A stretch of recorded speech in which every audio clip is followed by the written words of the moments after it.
కాశీబుగ్గ తొక్కిసలాటలో మృతి చెందిన వారి కుటుంబాలను బీసీవై పార్టీ అధినేత బోడే రామచంద్ర యాదవ్ పరామర్శించారు. అలాగే పలాస ఆసుపత్రిలో చికిత్స పొందుతున్న వారిని పరామర్శించారు. కాశీబుగ్గ శ్రీ వెంకటేశ్వర స్వామి ఆలయంలో తొక్కిసలాటకు కారణం రాష్ట్ర ప్రభుత్వమేనని ఆరోపించారు. ఈ ఘటనకు చంద్రబాబు నాయుడు, నారా లోకేష్ బాధ్యులంటూ విరుచుకుపడ్డారు. పోలీస్ స్టేషన్కు కూతవేటు దూరంలో ఉన్న ఆలయంలోని భక్తులకు రక్షణ కల్పించలేని పోలీసులు ఉన్నారని ఎద్దేవా చేశారు. ఏకాదశి సందర్భంగా గత శనివారము శ్రీకాకుళం జిల్లా పలాస నియోజకవర్గం కాశీమొగ్గ వెంకటేశ్వర స్వామి ఆలయంలో జరిగిన దురదృష్టకరమైన సంఘటన వల్ల సుమారు 9 మంది భక్తులు చనిపోవడము,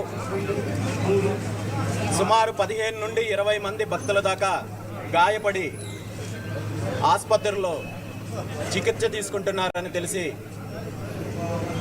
దిగ్భ్రాంతికి గురయ్యాను. ఈరోజు క్షతగాత్రులను పరామర్శించడానికి, అదేవిధంగా ఆ చనిపోయిన వారి కుటుంబ సభ్యులను పరామర్శించడానికి రావడం జరిగింది. ఈ సంఘటన ద్వారా చనిపోయిన 9 మంది ఆత్మలకు సద్గతులు కలగాలని, అదేవిధంగా ఎవరైతే గాయపడ్డారో వాళ్ళందరూ కూడా తొందరగా కోలుకోవాలని మనస్ఫూర్తిగా ఆ భగవంతుణ్ణి కోరుకుంటూ, గాయపడి చికిత్స తీసుకుంటున్న వాళ్ళకి, అదేవిధంగా ఎవరైతే చనిపోయారో వాళ్ళ కుటుంబ సభ్యులకి తక్షణ అవసరాల కోసం బీసీవై పార్టీ తరఫున కొంత ఆర్థిక సహాయం కూడా అందిస్తున్నామని చెప్పి ఈ సందర్భంగా తెలియజేస్తూ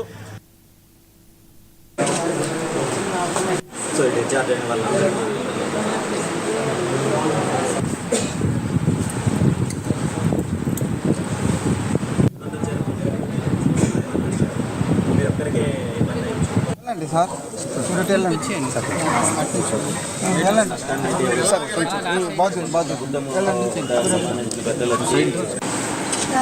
బాగా చూస్తున్నారు, బాగా వచ్చినాము.